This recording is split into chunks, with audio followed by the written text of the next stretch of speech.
Stream.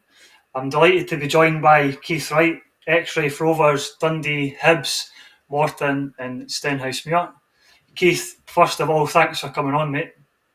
It's my pleasure, Louis. It's great to see you've started this new podcast, and delighted to be asked to come on first. So looking forward to having a chat with you. Aye, well, we started with a good guess, so it's all downhill for you, Keith, but we'll just try and enjoy this one. I don't know about that. We'll see what happens at 7:30 when we're finished. Aye.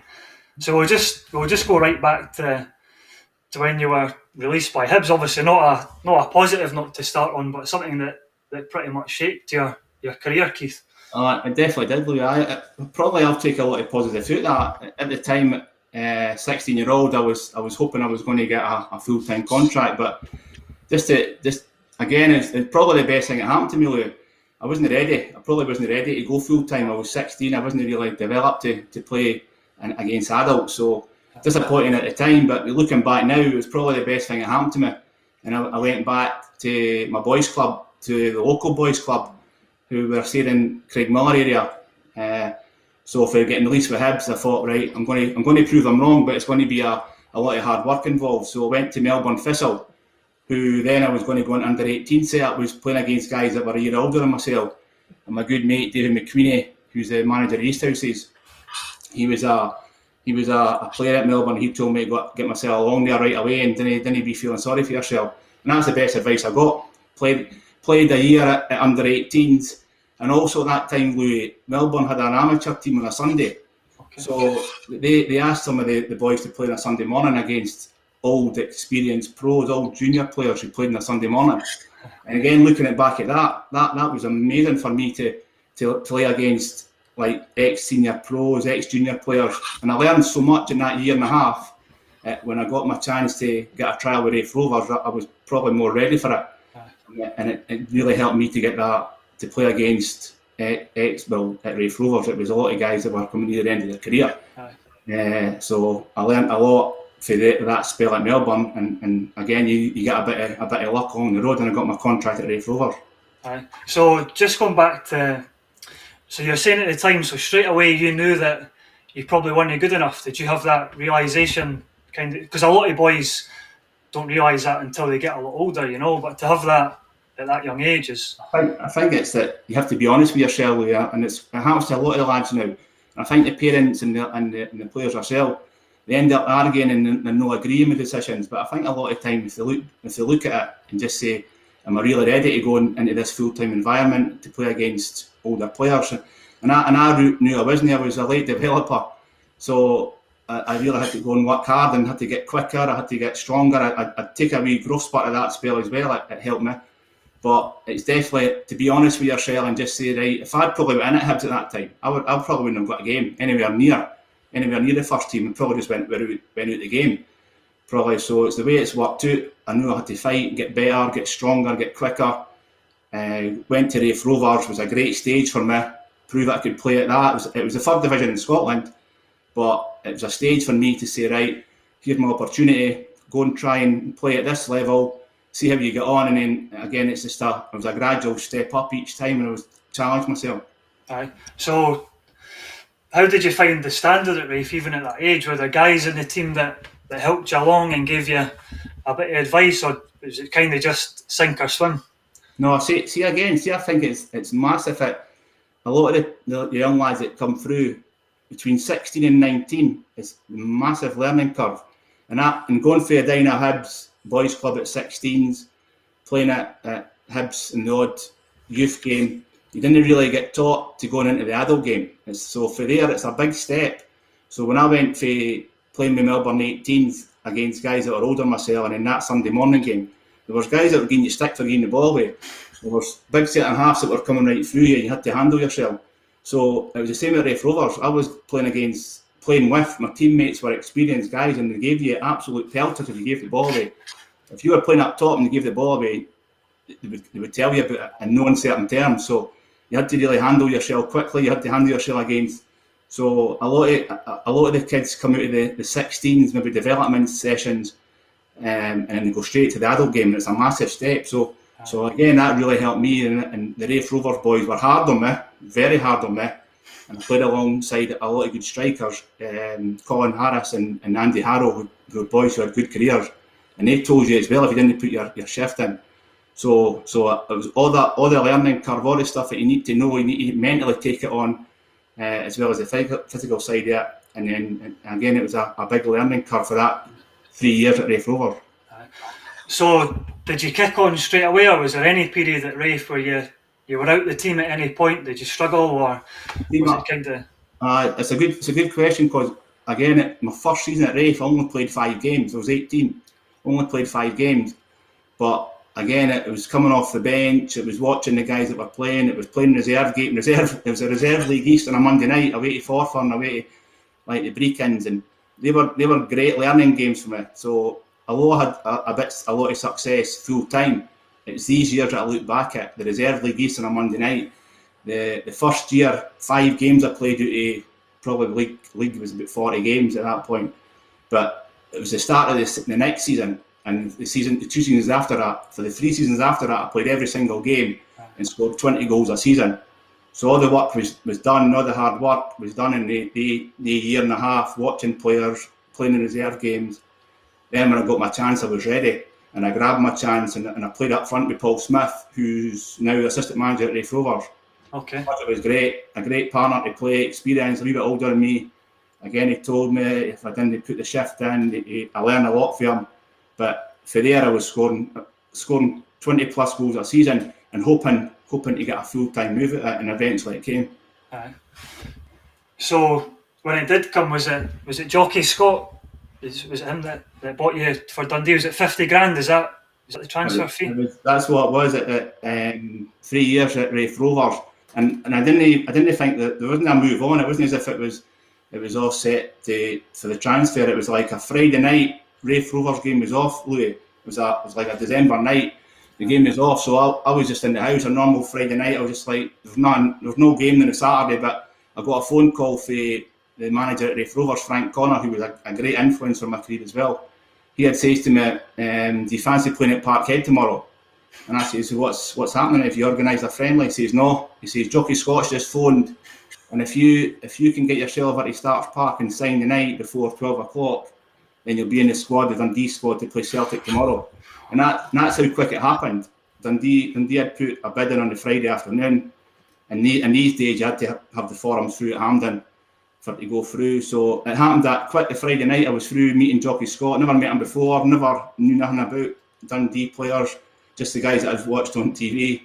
And then 24 hours later I was in the squad at Parkhead to play against Celtic. So it happened that quick, and it's just the way football works, eh? So how was it walking out that dressing room? You must have been nervous. Did you try and take it in your stride, or try and hide it, or? I was a bag of nerves. We were meeting I'll never forget it. We were meeting at the Steps Hotel. They were meeting pre-match meal before they went to Parkhead. So my dad dropped me off there, and I just walked in, and I knew the guys for TV. I knew Jim Duffy. I watched them on TV. Tosh McConnelly, Stuart Rafferty. So I was just walking in there for the first time to meet my teammates, but a bag of nerves. But they were so good. They made you feel welcome. I was on the bench that day, come on as sub at Parkhead. But again, I just felt I'm going to enjoy this. They were a good set of lads. And the following Saturday, made my home debut, scored 2 goals against St Mirren. And again, for there, I was really like, again, a step up in class to play, but I was really up for the fight, and I managed to keep my place in the Dundee team. So was Tommy Coyne there when you arrived, or did he come? Because you formed a formidable partnership eventually with Tommy Coyne. It was just these things just happen. Tommy Coyne had signed just the week I had signed on the Friday night. Tommy Coyne signed that midweek when I went to training. He had just signed that week, so he was just at the club at the same time as me, and the partnership just happened for there. Jockey Scott and Drew Jarvie's assistant were top strikers in their day. And all the training was just crossing and finishing and shooting and striker movement. And Graham Harvey and Ross Jack were the other 2 strikers. So between the 4 of us, we're getting loads of shooting, finishing, learning for them, learning for the gaffers. So that just kicked me on to another level to try and play against the top Premier League defender. So it was full time. It was in there Monday to Friday on the pitch. So a big learning curve again. How was Jockey Scott with you as a manager? Was he quite hard on you? Was he a shouter? Was he? He was very hard. They didn't. These guys didn't accept. Like again, it's another step up for getting the ball away and no working hard and no training right and no time keeping. These guys come doing like a ton of bricks, and a lot of young boys couldn't handle it. It was a big thing at a lot of the boys in the changing room could handle playing, but when it come to the sort of, they call it hairdryer treatment that they got for Fergie, and Jockey Scott was right in your face, but you knew it was coming, and that made you made sure that you worked hard and you done all the things that he asked you to do just to make sure that you could stay in that team. That was the main aim. So why do you think that you could handle that? Was it something for your upbringing, or was it school? Because a lot of young boys, as you said, would have crumbled under that type of manager. Well, I was always used to that. For a young age, I was always wanted to work hard and be the best I could at football. My dad was quite hard on that, to be fair. My dad, like coming through all the boys' club time, he would, after every game, he would soon tell you what you done wrong and what you need to work at. So I was always constantly getting told by my dad how I need to get better at this, I need to get quicker, and so probably you're right. Probably the upbringing that I was used to getting told what to do. I was used to working hard, but I was up for it. I was up for the challenges each time.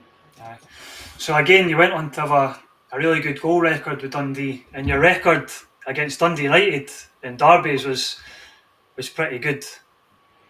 They were great games. I used to love the derby games. Even all derby games, all the local teams come together. But the Dundee derby I loved playing them, and that was a good Dundee United team. That when Dundee were in the same league as each other, but United were in Europe at that time. So the midweek nights, obviously I was staying in Dundee at the time, used to go and watch Dundee United in Europe against Barcelona's and all the great games. So it was a really good team. So we knew the Dundee derbies that they were a top team in the city at the time, but we had a good record against them, and I managed to score some important goals. So it was a lot of good memories playing in Dundee derbies and a lot of good players. Dundee was a really good team at that time. With Jim Duffy, was a top defender, in partnership with Tommy Coyne and Graham Harvey, Stuart Rafferty, John Brown went to Rangers, Tosh McKinley went to Hearts. It was a really good team, a good attacking team, so they were really good games. What's your memory of your hat-trick against that? Because you were the first player since World War II, is that right? To score a hat-trick in a... Oh no. You're not sure? I don't know about the facts, I didn't know about the facts. But, well, just say it's true. it's not on TV, so it's one of the ones that, like, you go on YouTube and look at the goals, and that it wasn't on TV that game, so I keep trying to remember. I know it was... we're 2-0 down, I know that much. We're 2-0 down, and I eventually come back to 3-3 with my hat trick, and Joe McBride scored a great free kick to win the game for us. But it's always one of the ones that you wish it was on TV just to remind exactly how it all happened. It was a sellout at Dens Park, but and it was an important game for us because we were fighting for our lives at that point as well. So it was a really important game. How was Billy Dodds? He ended up, I think Tommy Coyne, did he go to Celtic? And then Billy Dodds came in. Tommy Coyne went to Celtic, and Billy Dodds came from Chelsea. He was at Chelsea as a youngster, went to Partick Thistle, and then come to Dundee. And he was another great player, different types with Tommy altogether. Doddsy would work really hard as well. Tommy was more a penalty box player, but Doddsy would put a shift in. He would really be a nuisance up front, and we had a good partnership. It seemed to work well as well. I would sort of lay a lot of stuff on and win a lot of things in the air, and Doddsy would take the gamble and was a good finisher. So was it the Challenge Cup you won at Dundee? You won a trophy, didn't you? That was the cup for the championship teams downwards, just like they've still got the same cup now. Yeah. And it was a great crowd. It was a great end up about 10,000 in the final against Ayr United at Motherwell. So it's one of these cups that it's there to be won. So, and the occasion was good. The fans enjoyed it, and Doddsy got a hat trick in the final. So. It's good. It's good to look back and you see the games that you played in, and that was one of the games that I really enjoyed. You got 2 goals in the semi-final against Kilmarnock. Do you remember that game? Again, not a lot about it. I know Dodsy's for Ayrshire, so Doddsy was getting absolute belters. He's comes for Ayr and supported there, so Doddsy took the pressure off us and they were giving him the stick. So I managed to get a couple of goals and got us into the final. So in your last season, I think you got 18 goals, Keith. Was there any interest in the previous season, or was it just Was there any other offers that came in? There was actually, when Tommy Coyne went to Celtic, Billy McNeil was the manager, and he had come in with wanted to take the two of us because we were doing well as a partnership, and he was actually trying to take the two of us as a double signing, but I think Dundee put too big a price on it. Celtic could only afford to take one of us, and Billy, but I met Billy McNeil when he came to Easter Road. He came to Easter Road as a sort of football director's role years after, and he had told me that he'd wanted to take the two of us, but Dundee had just sort of put too big a price on it. You can only take one, so he went for Tommy, the experienced one. So that was the sort of only interest there. The season that I scored 18 goals, we got relegated the season before, so that was a year in the Championship. So I was desperate to try and score goals, or the team were desperate to try and get ourselves back up in a season, but it never happened. So the chairman at the time, Angus Cook, had says to me, he says that we're going to stay full time for another season to try and get up. So I'm going to have to sell a player, and you're the one that's got a bit of interest for Hibs and Aberdeen. So I wasn't really knocking the door down to get away, but just the fact that they had to sell a player to keep the money to stay full time. So Hibs or Aberdeen both agreed to pay the fee, and I was just to make a choice where I was going to go, and it was always going to be Hibs. So I moved to Hibs at the end of that season. So how was that for you, Keith? First of all, when you hear the Hibs interest, and then when you finally go, did you sit back there and think of the 16-year-old boy that was getting released, or was it just focused, tunnel vision? No, that was definitely on my mind, to think that all the hard work, it's like that. Again, I said it at the start, that knockback that I got for Hibs at the start of my career was the best thing that happened. And Jimmy Rourke was the guy that told me. He was the one that was my youth coach at Hibs. He's the one that told me, but he also told me, go away and prove us wrong. So these words were always in my mind. So it just, when Hibs eventually made the bid and I spoke to Alec Miller, of course I thought back to, you could have saved yourself a fortune, but looking back, Hibs were right. Everything was just right. I wasn't ready at 16, and I managed to prove I could come play for Hibs at 26, 10 years later.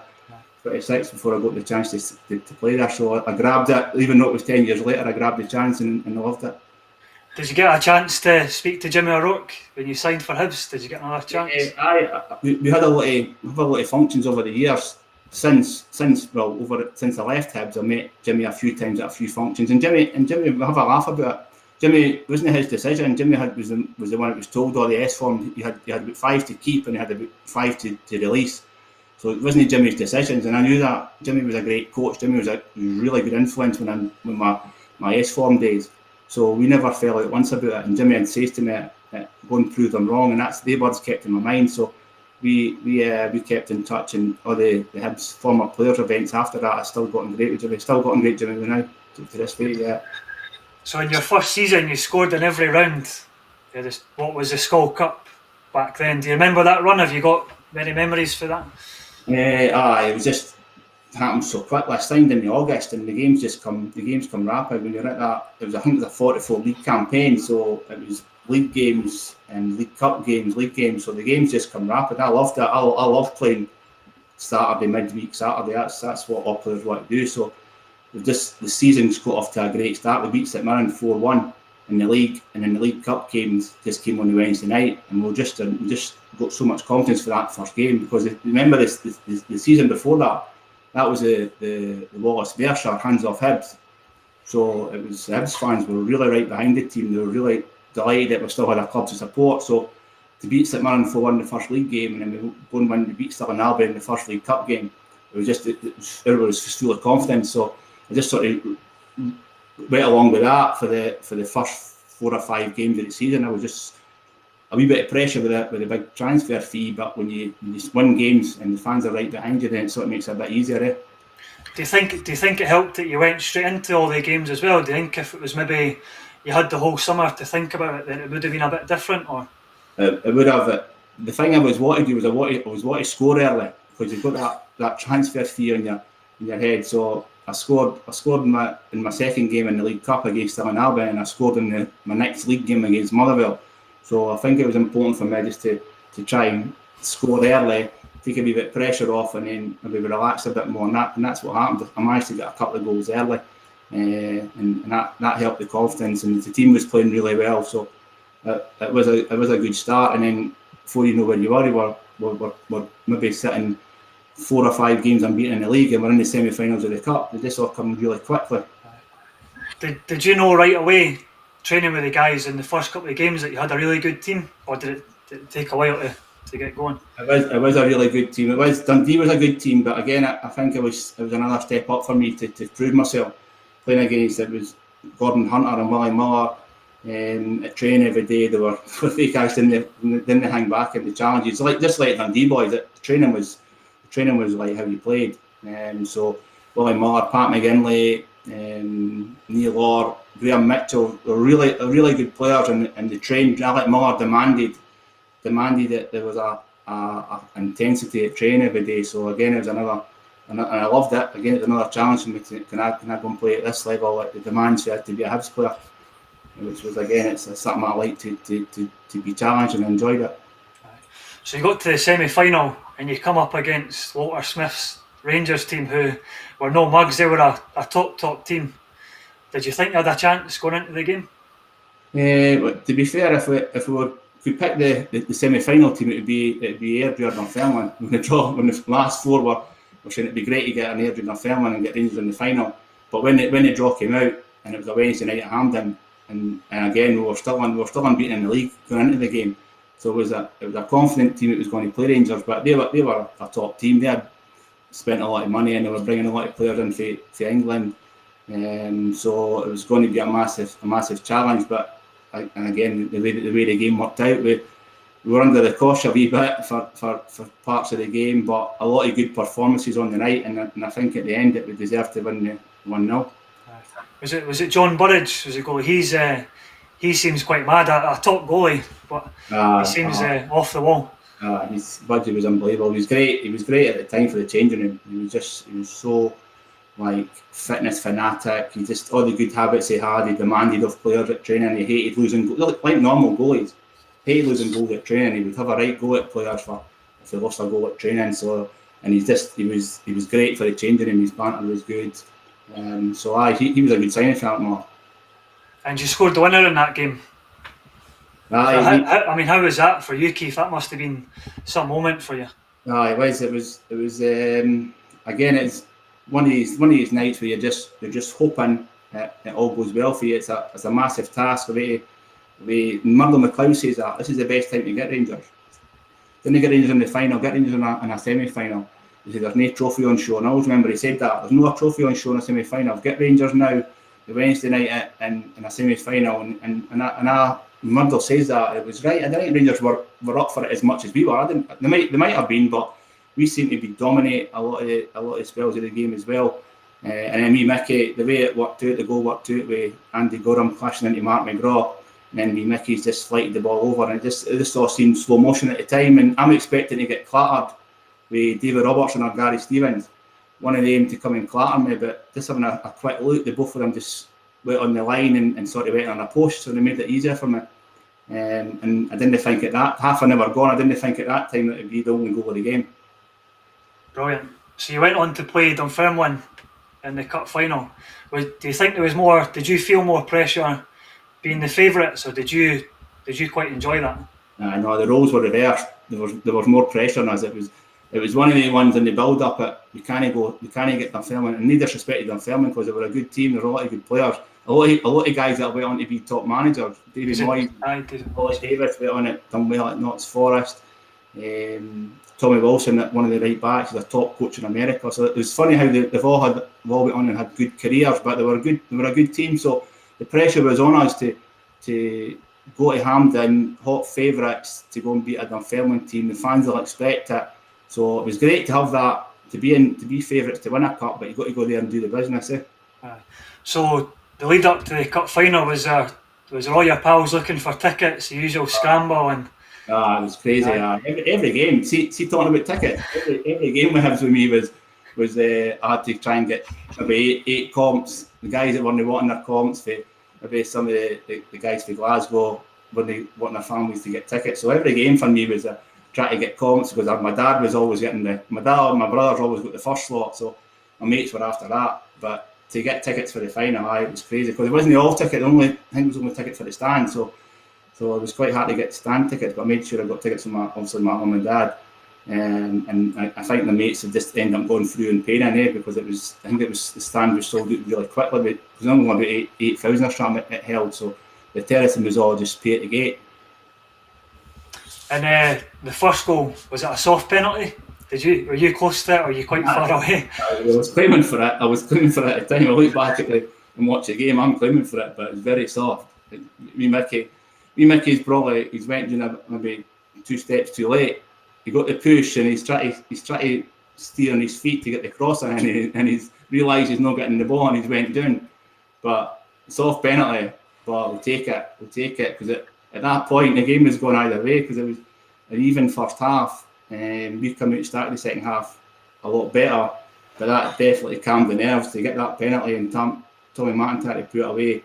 Definitely calmed the nerves, and we went on and played a lot better. And you go on to wrap up the game, and is it 80? A few minutes to go anyway. You wrap up the game.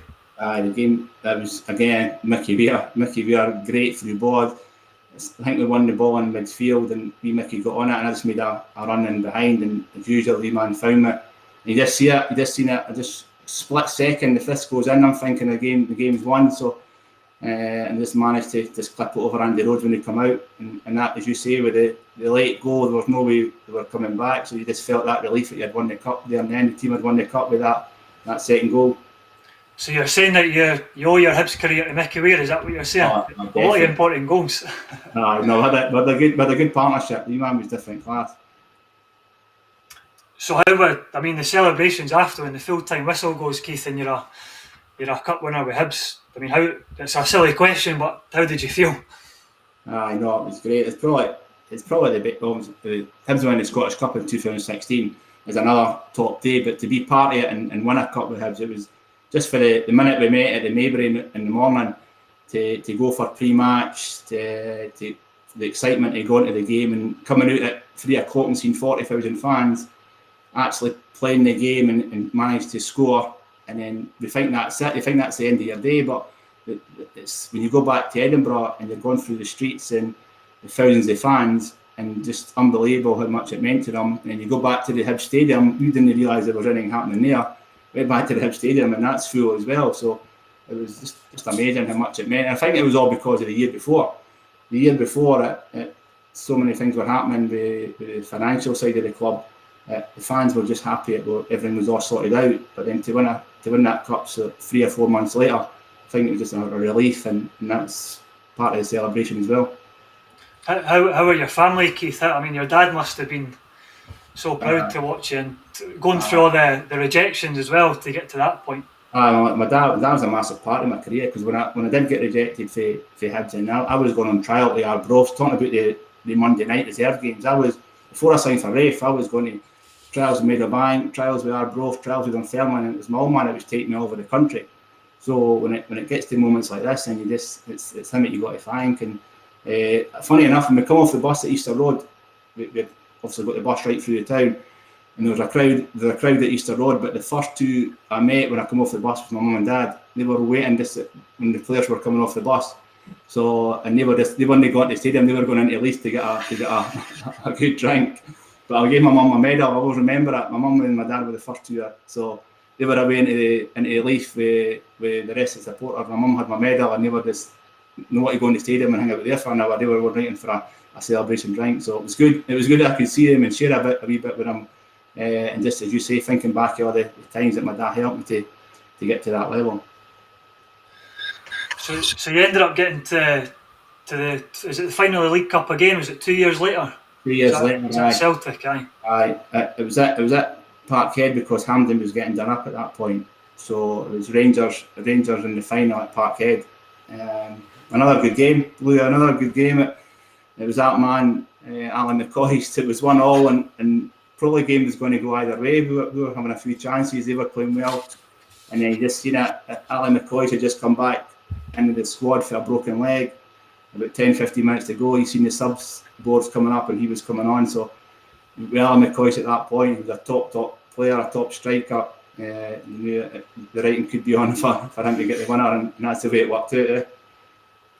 There was also a semi-final defeat to Aberdeen in the Scottish Cup. I think that's the closest you got to the Scottish Cup. You got any memories of that game? We got in two semis. We got beat by Celtic after a replay. We played Celtic in the Scottish Cup 0-0 the first game. It was It was a Friday night game actually.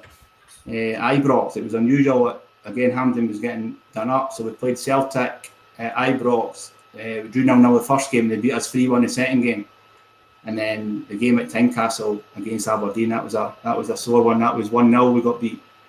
Again, the game could have went either way. So it was two semi-finals I got beaten to try and get to that Scottish Cup final. At that point, we were still trying to win it. This wasn't to be.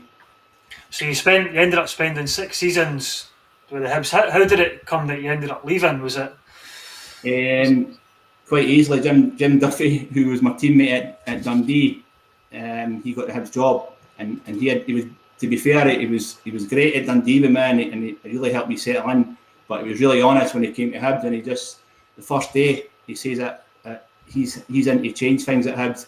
There's a few players who he thinks been there for a long enough time. They've had their time at the club, and you're one of them. He says to me, so I've got a move on. I want to bring Tony Rouget to the club, who's at Rafe Rovers, and they're quite willing to do a swap deal. And there was some cash involved for obviously Rafe were getting cash. There was some Hibs were going to pay cash as well. So the swap deal was myself and Ian Cameron, who's one of the Hibs players who played wide left. Didn't play a lot, but he played. He was a first team player. Myself and Ian Cameron at Duff had arranged to go to Rafe, and Tony Rouget was going to come to Hibs.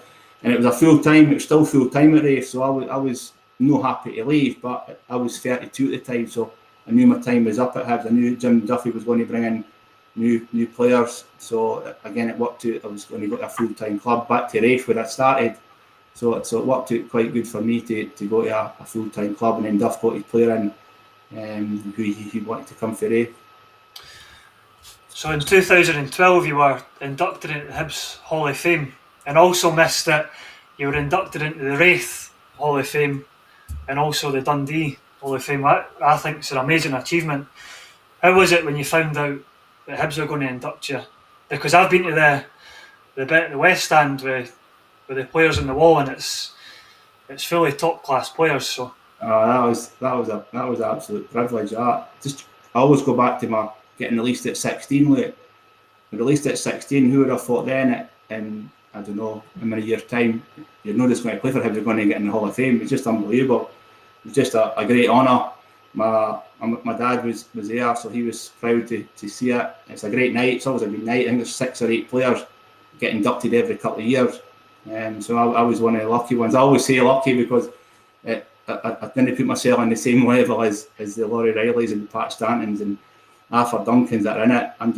I'm one of these players that was just lucky to get inducted at a spell at Hibs. I've done okay, but you can't take the fact that I'm going to the West Stand myself, and sometimes I can't believe it. I'm actually part of the club's history in that way. It's good. So overall, 197 appearances, 59 goals. How do you look back on your time with the Hibs, Keith?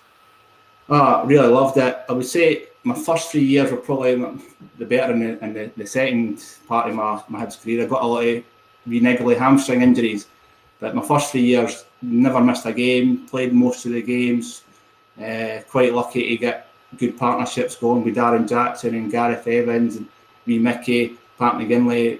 Probably the 4th, 5th, 6th years, I was sort of in and out teams at more than I would like to be because I got hamstring injuries, but still loved it. Still been part of a lot of big games. We done well in finishing maybe top 6 in the league, top 4 in the league, and getting into later stages of the cup. So it was still great to play for Hibs, and I loved every single game I played. Brilliant. So we're just going to do your 5-a-side team, the players that you played with as well.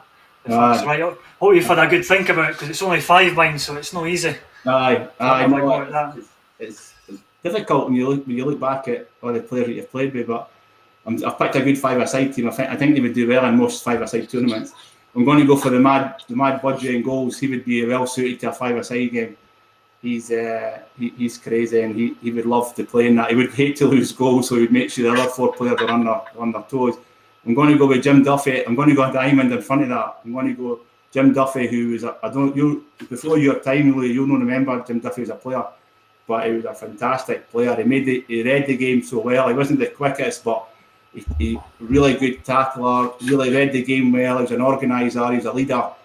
I loved my time at Dundee. I mean, he actually got a bad injury. Duff, he would have been a top player, but he got a bad injury at a young age, so it sort of stopped him going right to the top. So I'll put Duff in as my defender. I'm going to go Mickey Weir and Darren Jackson and Tommy Coyne up front. So I think between the creative skills of they two and the finishing of Tommy Coyne, defending of Duff and Budgie keeping on top of the lot of them, I think it'd be no bad team. So what kind of player was Darren Jackson? Was he more like a flair kind of player? Darren Jackson was a top player. Darren Jackson was a great touch, great passing range, really quick. You had everything. He played for Scotland. I don't know how many times Darren got capped, but got £1 million move to Celtic. But he was well ahead, and him and Michael O'Neill at times were miles ahead in the rest of us at some of the games that they played. But Darren was a top player. Great touch, linking up. I love playing alongside him.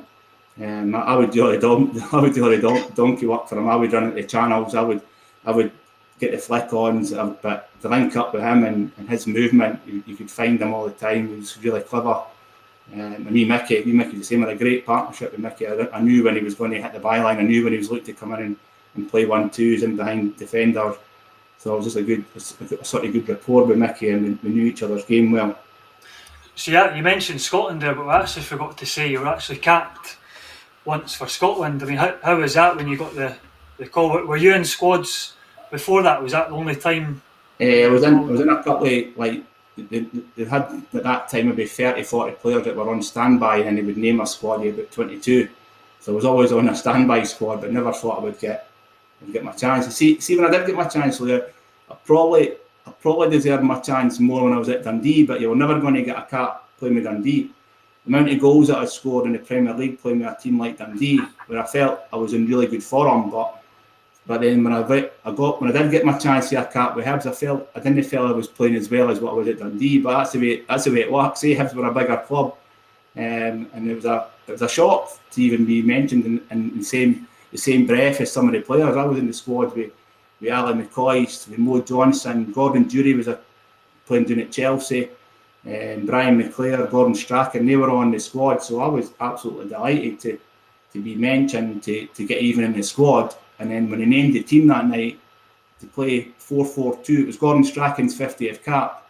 So it was a big occasion for Gordon Strachan. It was a presentation after that, and he had said a speech. So it was great to be involved in a changing room with Gary McAllister, a lot of top players who, again, it's probably before your time, Lee, but they were all top players playing in England. And then Andy Roxburgh named the team, and up front was myself and Ali McCoist. So Ali McCoist and John Robertson were two of the strikers when I played who were top finishers. Wee Robbo at Hearts, he broke my heart a few times with Derby games. But Wee Robbo and Ali McCoist, great finishers. So to play alongside Ali McCoist, and Ali McCoist was a big star at that time, just to get to know him and see what he was all about. And he was the same character as you see. There's no change now. Even you hear him on TalkSport, I just like the way he goes about his business. But he was great for me, because I was, again, nervous getting in amongst that changing room. Who'd never been involved in a Scotland squad, but he made me feel so welcome, and then playing up front with McCoy was a dream for me. What was the difference when you went? You say you're obviously playing with top players in Scotland. What was it about them that separated them, say, for say the SPL? These obviously the guys that played in Europe and stuff like that. What was it that separated? Obviously they've got talent, but they must have other things as well. It's a good question. Gary McAllister made the game look so easy. He was a quality midfielder. David Robertson was a fullback at the time, and he was like Andy Robertson nowadays. David Robertson was very similar. He was very quick. He got forward all the time. He put in great crosses. Nothing really special about him, but he played with Rangers, got a move to Leeds. McCoy's, Durie, just watching the guys at training, Gordon Durie, Mo Johnson, They were just confident. They would miss a chance. That was a big thing about the strikers in the squad. They would miss a chance and no worry about it. They were ready for the next one. McCoy would miss plenty of sitters. No Johnson, but the fact that they had that strong mentality, they were back to have a go at the next 2 minutes later. So you learn that for these guys. Did you feel that you belonged? See, when you were training and you were obviously you played, I think it was Northern Ireland that you played against. Did you feel that you belonged there, or did you feel like your depth, or did you? No, I probably felt that in that game I deserved it because I was playing well. I was one of the if they go with informed strikers at the time and they're picking informed strikers, but I know I wasn't with a top club. I think it's proved that in the past when players are playing with the smaller clubs, they don't get capped. When they go to a Celtic or Rangers and then suddenly they're capped, I felt like that with Dundee. I was never going to get near it with playing with Dundee, but me and Thomas Coyne had scored between us. I think Tommy scored 38, I scored 20 in one of the seasons, and Tommy ended up wasn't going to get anywhere near the Scotland squad, so he ended up playing with Republic of Ireland. So he knew he wasn't going to get a chance with Scotland. But I felt at that point, because Robert Fleck, and I'm nothing against players like that, but there was players in the Scotland squad, Alan McInally and Robert Fleck, were playing for Scotland in the 1990 World Cup, and I thought if I was going to get a chance with Scotland, it would have been then.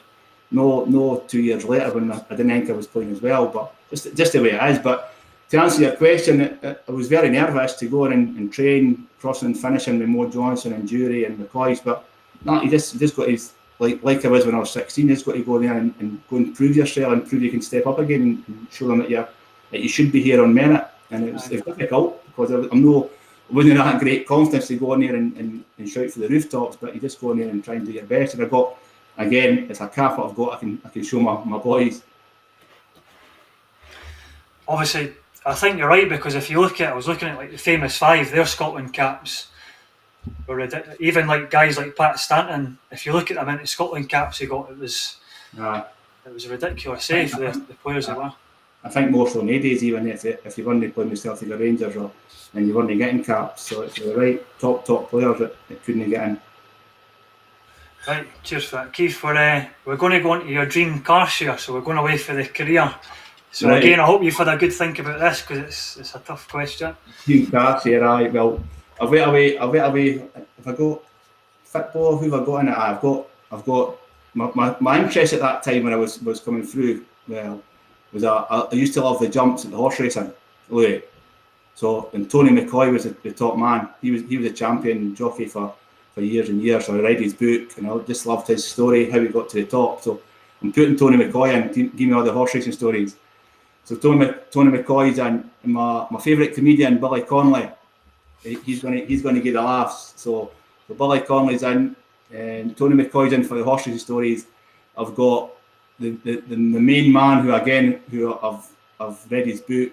I'm not a United fan, I'm a Liverpool fan, but Alex Ferguson, the top manager, and the greatest manager that's ever been, with what he done at Man U after the initial start he had and what he won with Man United. So I'd love to hear all the stories about the class of '92 and how he brought them through, and just he would be brilliant.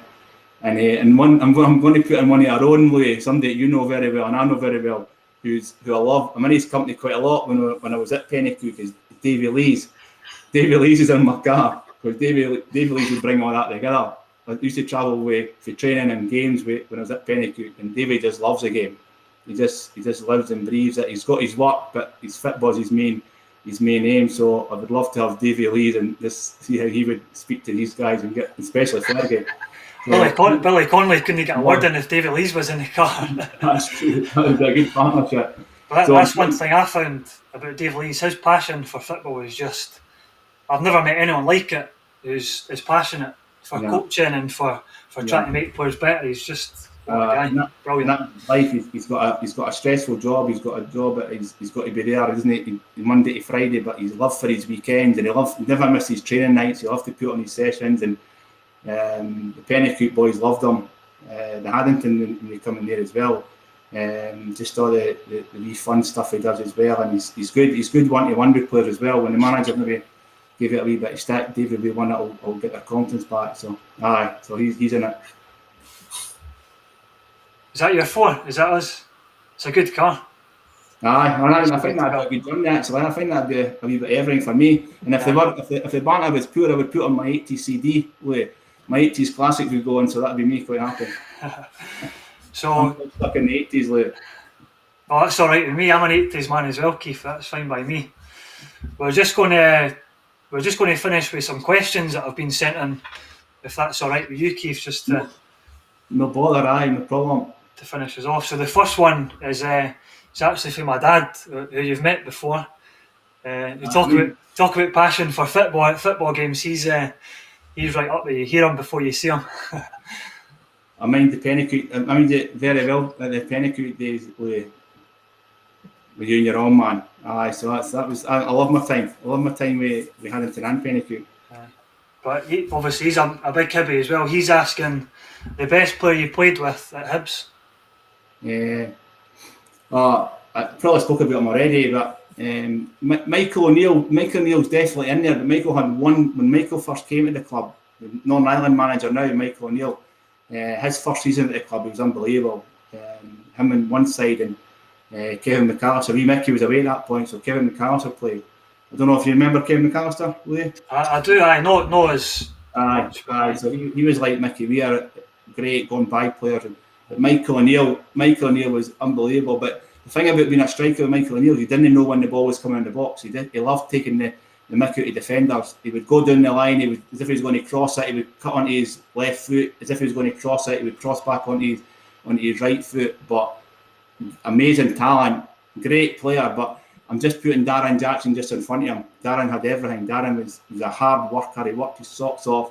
Great touch. He would link up. Some great finishes he had for outside the box, inside the box. So went on to play. Well, his career, he played with a shot at Newcastle, Dundee United. I'm not mentioning his Hearts career, but top player in his caps for Scotland. He went there and proved that he could go and play at that international level and maybe got a bit. I don't know exactly how many caps he got, but he would definitely deserve to be in amongst the players that we spoke about earlier. See, just on Michael O'Neill, did you know he was going to be a manager? Did you ever speak about it, or because he became a top manager, not just a manager? I see. When you say that, it's a good question again, because seeing Alec Miller, our manager, he was a top manager. But there's no many players that would answer back to Alec Miller. See, after a game, because he was really good on the game, and he would pick up things and mention things after the game. But Michael O'Neill, a young Michael O'Neill, I can always remember that Michael O'Neill would always argue. If Michael thought he was right about a certain situation, he would always put his case forward, and at times were like, fair play to you, Michael. But so looking back then, you could probably see a manager in him. He was a confident lad, Michael. Him and Darren were really running the changing room with the banter. They two would slaughter each other. They were a double act. But when it came to the game and Michael he got told something from the manager, he would put a case forward. And he was good at it as well. So maybe you can see for a young Michael O'Neill, he was going to be a manager. This next question's from Andy Crawford. I know he's a big Hibby as well. We kind of covered this a wee bit, but he asks, you were capped once for Scotland. Do you think you deserved more caps? You were saying during that time you thought that you deserved. I would say so, but again, I wasn't the top playing with top teams in England. Gordon Durie was at Chelsea. Mo Johnson and Alan McCoy, they spoke for themselves. Wee Robbo, I played at Dyna Hibs. I never mentioned that at the start, but me and Robbo played in the same boys club at Dyna Hibs, come through together. And he was like, just him and McCoy just made it look so easy. So wee Robbo deserved all his caps that he got. But I was a different type of player. I wasn't a goal scorer as such. I think I was a bit like, I'll do all the donkey work. I'll go down the channels. I'll put the work in for others to score. I don't know if that was required at international level. Whereas McCoist, and you could rely on McCoist or Robbo to get you a goal to nothing. So I suppose that the style of play didn't suit what the managers were looking for. But as I say, I was happy to be involved even mentioned at that level for the cap that I got. But I'd like to have got more, but it just wasn't to be. I just think that my style of play just didn't suit what they were looking for. Cool. This next question is actually not got a name who sent this in, but this person asks, apart from the cup win, what are you most proud of during your time at Hibs? I would probably say my first goal. My first goal, growing up watching Hibs, watching that famous Tumbles Tornadoes team. I used to watch Hibs training. Hibs trained at the local park where I stayed with at Jack Kane Centre. So we could go 5 minutes to my house and I could see all these top players training. So to think all these years later I could actually score a goal for Hibs, it was like never going to happen, I thought at that point. So I think one of my proudest moments would be my first goal against Motherwell in the league, first senior goal. Where we played Motherwell at Fir Park, and it was probably, I had 2 shots before it in the game. Billy Thompson, the goalie, had 2 great saves, and I thought it's not going to happen, and I ended up hitting this shot. It bounced into the ground, miskicked it altogether, bounced into the ground and into the corner of the net, and I just felt the best feeling in the world. There's my first goal for Hibs, so I would say that's probably one of the proudest moments. You mentioned the Tumbles Tornadoes. How is that watching them? Because they're one of the greatest Hibs teams of all time, so it must have been brilliant to watch these guys train. It was unbelievable. Again, it was the Jack Kane Centre, it was polls for goals, but I was only 11, 12, 13 at that age where we were just gone over and to play in the local park, and the Hibs players, and I can all remember the purple Bukta tracksuits. That was Bukta was the strips at that time, but these purple tracksuits that they had on, and you're that close to them. It was like you're watching them at Easter Road one week, and then the next thing you're that close to them, and you're away getting the ball when it went out the park for training. But quality players. We were lucky that we've seen them playing against Liverpool on European nights and Leeds on European nights, and Arthur Duncan. Just the players that you remember flying down the wing. Arthur Duncan putting crosses in, John Brownlee on the other side, Pat Stanton running the games, John Blackley, who these are guys that I met up with later in life as coaches. John Blackley was my coach at Dundee. John Brownlee was my coach at Raith Rovers. So it's funny how football, you all meet up with each other eventually as time goes on. These guys end up being pals of mine and coaches of mine later on in life as well. It's funny when you look back and think about all the things that you happened in your life, and you as a young boy, and you end up meeting boys later on in life and being friends with them. Do you think that Tumbles Tornadoes team should have maybe won more? Obviously they did. They won a cup, and I think they won the Dryborough Cup as well. Yeah, but I think it was just at the same time as a good Celtic team. It seemed to be Celtic. You remember back, it was always Celtic they got beaten finals against, and you'd think at that point they would have won the Scottish Cup, and with the quality players they had. But just typical Hibs, it wasn't to be at times. So next question is from you said that you spent time at Haddington Athletic, and they've just asked me to ask you about your time at Haddington, and they add at the end a top pro, humble guy that we're lucky enough to meet. That's very nice of them, because I love my time through my senior career. Obviously I didn't get involved in juniors. I sort of went for under 18 boys club to Raith Rovers, so I didn't have any. My brother played with Bonnerick Junior, so I used to go and watch him, and just when I had times off, but I never got involved. So for me to get involved with Johnny Harvey, actually asked me if I could go along and help him. Just taking the Haddington job, and I was amazed at how hard working committee they were. I went there, didn't really know much about the junior scene, but Drew, the chairman, Tom, the secretary, Dave Mackay, they all done a lot of all the graft off the pitch. A good training pitch for Johnny to get to try and get players to come to Haddington. We had a new Astro pitch, and then Johnny went in there and got between the players that were there and players that he brought in, managed to get them out of the Premier Division. It was great. I enjoyed it. It's a good wee setup, a lovely pitch, hard working committee. So I really enjoyed my 2 years there. And then for there, Johnny went on to Pennycook, and in the Super League, I think he got asked to go to Pennycook. So when I was working with SFA at the time, they just allowed us to go and help out with taking adult teams. So it was great for me to be involved again at Pennycook. Unbelievable the work that goes on behind the scenes at this club, and even more so now. We see how well they're all doing with the SFA licensing, with what's in place, with the floodlights, and it's just a pity with the situation just now that nobody can get near the places. And but that'll all thrive again. All the hard work that's been done. John Fraser and Neil Gordon, Alec Bald at Pennycook, all the hard work that goes in behind the scenes at these clubs, unbelievable. And that was part of my job with the SFA when we're trying to get all the youth teams and the junior teams to come together. It's unbelievable now for the communities are all getting right behind their clubs. Pennycook, Trinent, the local team where I stay now, Trinent, unbelievable. You go and see how their stadium's looking. So it's good to see, and in the pyramid system as well, it'll be good to see when we all get back playing again, just to see how many of these clubs can maybe get a wee chance to play in the Scottish League. You said obviously enjoyed your coaching spells at Haddington and Pennycook. When you had a brief spell at Cowdenbeath as manager, did you just go off the idea of being a manager, or was it not something that? No, it was. I gave it a shot. It maybe come a bit earlier in my career and probably was ready for. So Craig Levine had taken me there as a player. I'd finished up the end of my career at my last club, Morton. Finished full time at Morton, and Craig Levine had just asked me, he was looking for experienced players to come in and try and help him to get promotion. So for there, when Craig Levine went to the Hearts, I probably wasn't ready. So I had a year and a half at it. I enjoyed it. We got a lot of good young players together. I'd see the amount of players that have come through Cowdenbeath now that I bump into now. It's unbelievable. The Ryan McCallums, the Liam Buchanans, Darren McGregor at Hibs. We gave him his debut. We brought Dean Shields for Brecon City. He sold him to Gretna. Gretna were buying all the players at that time. So it was great experience to try and bring young players in, give them a chance.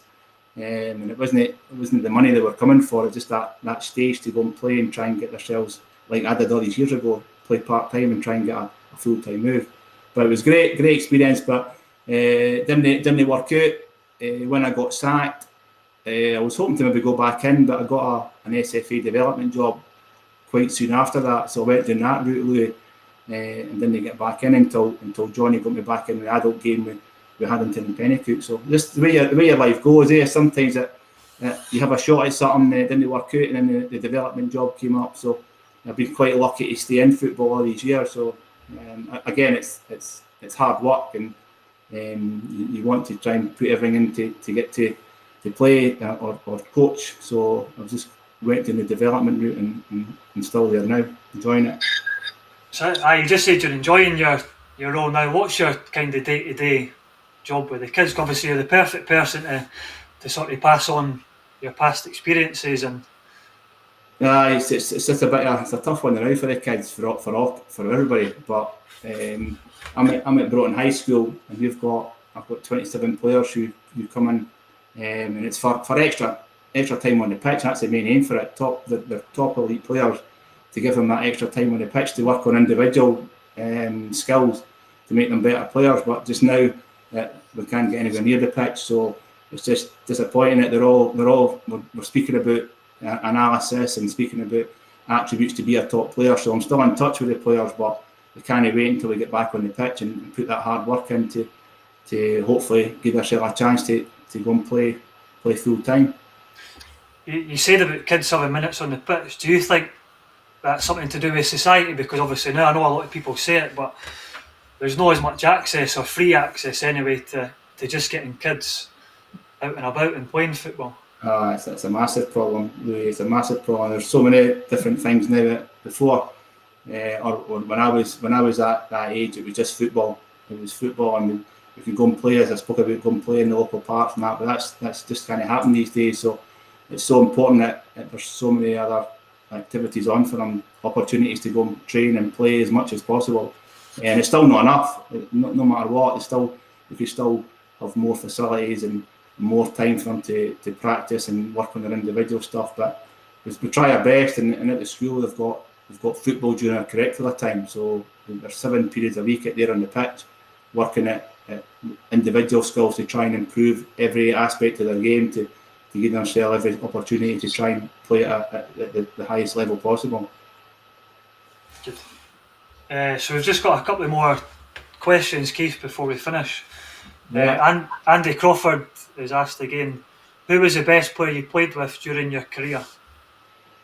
Best player I played with, well, the Hibs had Alan Snedden had a testimonial And when Alan Snedden was at Celtic, he was a teammate of Kenny Dalglish. So Alan Snedden's asked Kenny Dalglish if he would be a guest player and play for Hibs. So when he told us that, we were like, what is he saying? Is he coming? And Alan Snedden says that there's a good chance that he's going to come and play. So we were absolutely delighted. The night of the game, he had just been made player manager of Blackburn Rovers. So we thought, no, he's not going to make it. He's not going to come to the game. But because he was such a good friend of Alan Snedden's, he made a point to come in and play in the game. We were playing Aston Villa. It was like Alan Snedden 10 years at Hibs. So we had Aston Villa to come along and play in a testimonial game. So Kenny Dalglish, Alec Miller named the team. And I was up front with 4-4-2. Alec Miller's named the team. Wright and Dalglish up front. That's something I'll never forget. So playing up front with Kenny Dalglish, and all he says to me was, he says, I'm not here to run about, son. I says, I've heard you like running about and making good runs. He says, if you make good runs, I'll just don't worry about it, I'll find you. So we're 3-1 up at half time and I'd scored a hat-trick. Unbelievable. He just made movements. He got on the ball. He was coming to the end of his career. Any run I made, he would give you the perfect pass. He was just unbelievable to watch and play alongside it, even at that stage of his career. So he was a big hero of mine, playing with Scotland and when he went to Liverpool, especially. So I would definitely say that night to play alongside Kenny Dalglish was definitely the biggest thrill that I got to play alongside any player. It's not a bad player as well, Keith. What was Kenny Dalglish like as a guy? Because obviously at the end of his career he's a Liverpool legend. Was he still just a normal down to earth? Because he's such a big, especially in Liverpool, he's a king, So he just strode in the changing room, like just no, just speak to the lads. A couple of Glasgow boys knew him. Graham Mitchell knew him. Tommy McIntyre knew him for Glasgow and the Celtic. But he was brilliant. Just come in, and he was just one of the boys. You wouldn't believe it was Kenny Dalglish sitting next to you in the changing room, but he was great. Good. This is the last question, Keith. This question's to myself. How would you like to be remembered as a footballer? I think I've mentioned it quite a lot. Is hard working. I think I've not had like the Darren Jackson skills or the Michael O'Neill. I've not been that type of player, but I just think I've made use of my attributes to get a career out of the game, and a lot of it's been due to hard work, being the best I can. I wasn't a great finisher as a coming through the ranks, but watching players and learning and working hard and being the best I can. Fitness has always been a big part of my game, so I just think to look back and people would say he definitely deserved to play at the clubs that he played at because he worked his socks off the pitch as well. He looked after yourself. I didn't go out as much as like when I was brought up. There was a few of my mates who maybe want to go out a bit more. So you realise that if you really want to have a good go at this career, then there's things that you need to do, sacrifice things. So I think it all paid off, and all the hard work that I put in over the years, I managed to get in. As you look back now, and you say how can you get in 3 Hall of Fames for 3 clubs that you played for? But I think it's just because fans recognise and the hard work that you put in, and it meant so much to play for every club that you played for. So I think to look back and people thought that, and it'd be good.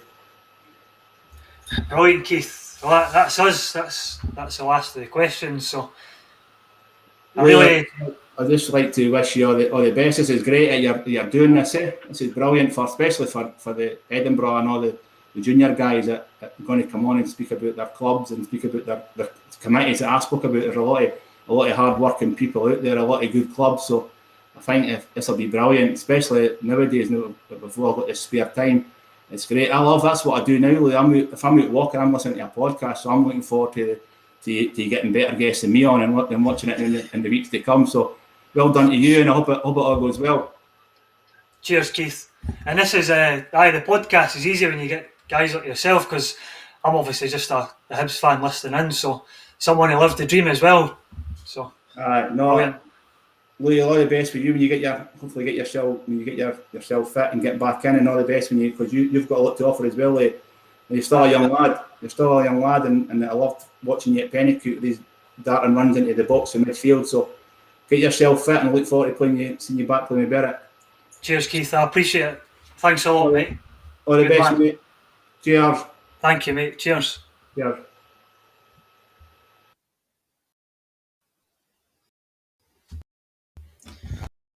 Just everyone who listened into the stream. It was brilliant just sitting and listening to Keith there. I forgot I was recording the podcast, but hope everyone that listened and enjoyed it. A guy lived the dream and played for Hibs, so hopefully get my next guest on next week, and hope you all tune in again. If you give my page a follow and give my page a like as well, I'd really appreciate it. See you next time. Cheers.